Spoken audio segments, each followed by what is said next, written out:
Los Angeles. Yeah, as a journalist. Michelle, As a you want to journalist, state that for me, right. please? Michelle Menalis, MiNDFOOD.com. Anytime you're ready. Okay. Congratulations on the movie. Thank you. It made me feel very nostalgic for pens, papers, and newspapers. Yes. And I just wondered, how do you get your news?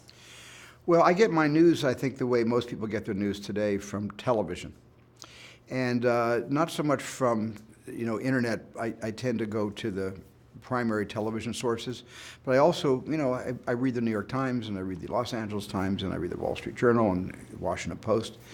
And I like print, because in the morning, I like to sit down with the paper open, the way my dad and my mom and all of us did when we were growing up. And I would hate to see a day when, print becomes something that you could only find in museums. I hope that day never comes.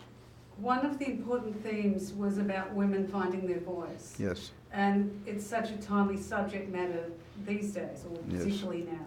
Can you talk a little about that? Well, Katharine Graham was a very happy housewife and mother to a very brilliant family.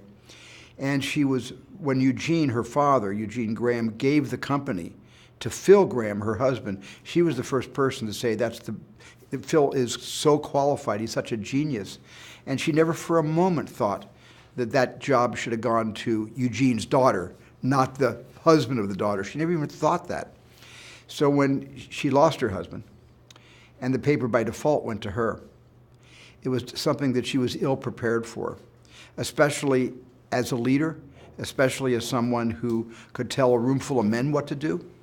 In 1971, things were both different and the same as they are today. Different in that women didn't really have a voice in politics, a voice in sports, a voice in the news, except as journalists, but not as leaders. And so Katharine Graham really kind of shattered that glass ceiling based on our story describes the way she found her voice just when she needed to find it. You also have a very big voice, not just in Hollywood, but in the world. And I just wondered, do you remember the moment that you felt, I've made it, or I'm a success, or whatever the cliche is, but do you remember that moment?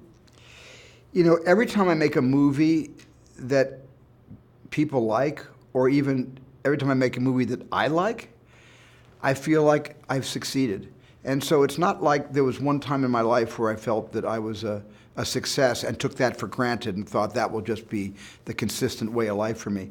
Every single movie is a risk. Every single movie, I think if I fail telling the story, I'm going to start right back where I began, right at the bottom of my own level of confidence. So I go movie to movie in terms of defining success. Great, thank you. Thank you.